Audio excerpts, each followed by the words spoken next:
ధర్మవీరుడు అలా వారందరికీ నారదుడికి నమస్కరించి అర్ఘ్యపాద్యాదులను ఇచ్చి సకల ఉపచారాలని చేయగానే ధర్మవీరుని కూతురు కొడుకు చాలా ఆనందపడ్డారు, ఇలా చేయాలన్నమాట అని. వెంటనే వాళ్ళు కూడా నమస్కరించి సంపూర్ణంగా నారదుని ఆశీర్వచనాలని పొందారు. ఇది నిజం. ఓసారి రామకృష్ణ పరమహంస వారి దగ్గరికి ఓ దంపతులు అనేది బహువచనంగా గౌరవంగా పెట్టేది తప్ప దంపతి అంటే చాలు, భార్య భర్త కలిపి దంపతి. ఆ దంపతి అనే మాటకే జంపతి అని కూడా అనొచ్చు. జాయాచ పతిశ్చ జంపతి లేదా దంపతి అవుతుంది. కాబట్టి ఆ దంపతి వెళ్ళారు. దంపతులు ఇద్దరు అంటుంటారు, దంపతులు ఇద్దరు కాదు, దంపతి అంటే ఇద్దరు అని అర్థం. కాబట్టి దంపతులు ఇద్దరు అనక్కల్లా, దంపతులు ఇద్దరంటే నలుగురు అవుతారు. ఓ దంపతి వెళ్ళారు అంటే భార్య భర్త కలిసిన జంట వెళ్ళారు. వాళ్ళ అబ్బాయిని ఆయన పాదాల మీద పడేస్తుంటే వాడు అని లేస్తున్నాడు. ఆయన పాదాల మీద పడేసి నమస్కారం చేయరా అంటుంటే వాడు దూకుతున్నాడు, వెనక్కి వస్తున్నాడు. మొత్తానికి వాడు నమస్కారం చేయను అని గట్టిగా అంటుంటే రామకృష్ణ పరమహంస వారు ఒకటే అన్నారు, ముందు మీరు చేయండి అయ్యా నమస్కారం, పాదాభివందనం అన్నారు. తల్లి తండ్రి పాదాభివందనం చేశారో లేదో వాడు టక్కున వాడంతటా వాడు వంగి పాదాభివందనాన్ని చేశాడు. గమనించుకోగలగాలి. మనం ఏం చేస్తే మన పిల్లలు అది చేస్తారు. మనం చెప్పక్కర్లా, మనని బట్టి వాళ్ళు నేర్చుకుంటారు. ఈ విషయం జాగ్రత్తగా పురాణం మాత్రమే మనకి తెలియచేస్తుంది. ధర్మవీరుని కూతురు కొడుకు వచ్చి వాళ్ళు కూడా పాదాభివందనాన్ని చేసి నారదుడు చెప్పబోయే మాటలు వినడానికి అన్నట్టుగా దూరంగా నిలబడ్డారు. నారదుడు అన్నాడు, కార్తీక మాసం అతి పవిత్రమైన పుణ్యప్రద మాసం ఇది. నువ్వు అన్ని దానాలని చేస్తూ వచ్చావు. గోభూతిల హిరణ్య ఆజ్య గుడవస్త్రాణి గోధుమా రౌప్యం లవణ. గో అంటే గోదానం చేశావు, భూ అంటే భూదానాన్ని చేశావు, తిల అంటే నువ్వుల దానాన్ని చేశావు, హిరణ్య బంగారపు దానాన్ని చేశావు,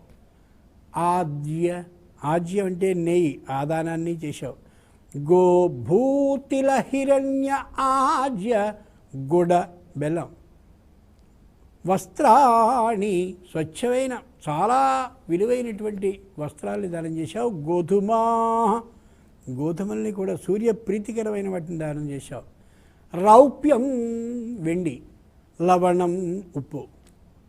ఈ దశదానాన్ని, ఈ 10 విధాలైనటువంటి దానాలని నువ్వు చేశావు. చాలా సంతోషంగా ఉంది. అన్నిటినీ మా వైకుంఠంలో నమోదు చేసుకున్నాం. విష్ణు భక్తులైనటువంటి వాళ్ళకి ఇన్ని దానాలని ధర్మవీరుడు చేశాడు రా అని. కానీ ఒక్కటి మిగిలిపోయింది అన్నాడు.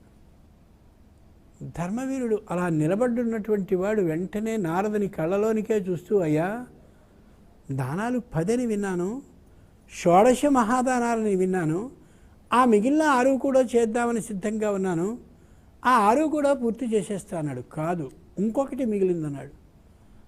మరి ధర్మశాస్త్రాలని 10 కానీ 16 కానీ ఈ దానాలనే చెప్పాయి తప్ప ఇంకో దానాన్ని నేను వినలేదు అని అంటూ ఉంటే వెంటనే నారదుడే స్వయంగా తెలియజేశాడు.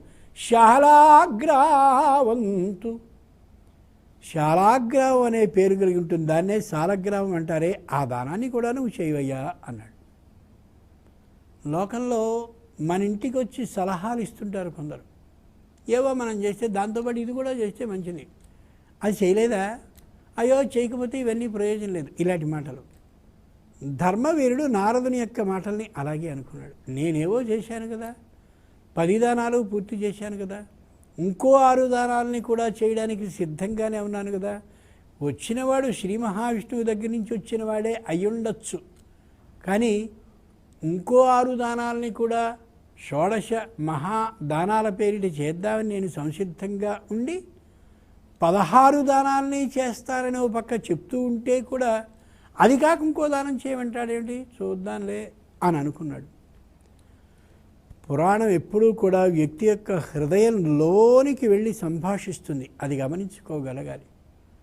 మనం కూడా అంతే. ఎవరైనా వచ్చి మనం చేసిన దానికి అదనంగా ఏదైనా చెప్తూ ఉంటే అయ్యో తప్పక చేద్దామండి, అంతకంటేనా మీరు చెప్పారంటే పెద్ద చెయ్యకూడదని లోపల ఉంటుంది, పైకి మాత్రం అలా అంటూ ఉంటాం. ఇది లోకంలో సహజం. నారదుడంతటి వాడు ఈ శాలాగ్రామాన్ని దానం చేయవేయా, శాలగ్రామాన్ని అంటే అలాగే అలాగే అని లోపల మాత్రం ఏం అక్కర్లేదు అనుకున్నాడు. ఆ దానాన్ని చెయ్యలేదు తన జీవితకాలం మొత్తం మీద. కూతురికి వివాహాన్ని చేశాడు, కొడుకు వివాహాన్ని చేశాడు, పిల్లల్ని కన్నాడు, వాళ్ళ ద్వారా స్వచ్ఛమైనటువంటివి సంతానాన్ని తెచ్చుకున్నాడు, మనవాళ్ళు మనవరాళ్ళు కలిగారు, ఆనందంగా ఉన్నాడు. కానీ దారుణమైనటువంటి కష్టంతో మరణించాడు ధర్మవీరుడు.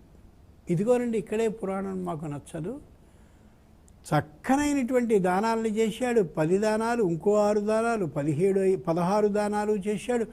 కూతుళ్ళని, మనవాళ్ళని, మనవరాళ్ళని, కొడుకుని, మనవరాళ్ళని, మనవళ్ళని అందరినీ పొందాడు. ఇన్ని సౌఖ్యాలు పొందినవాడు కాస్త చివరికి ఆ విధంగా మరణించాడంటే మహావిష్ణువుని, శంకరుని పూజించినందువల్ల వాడికి కలిగిన లాభమే ఉంది. అందుకే మేము దేవుడి దగ్గరికి పోం అంటారు.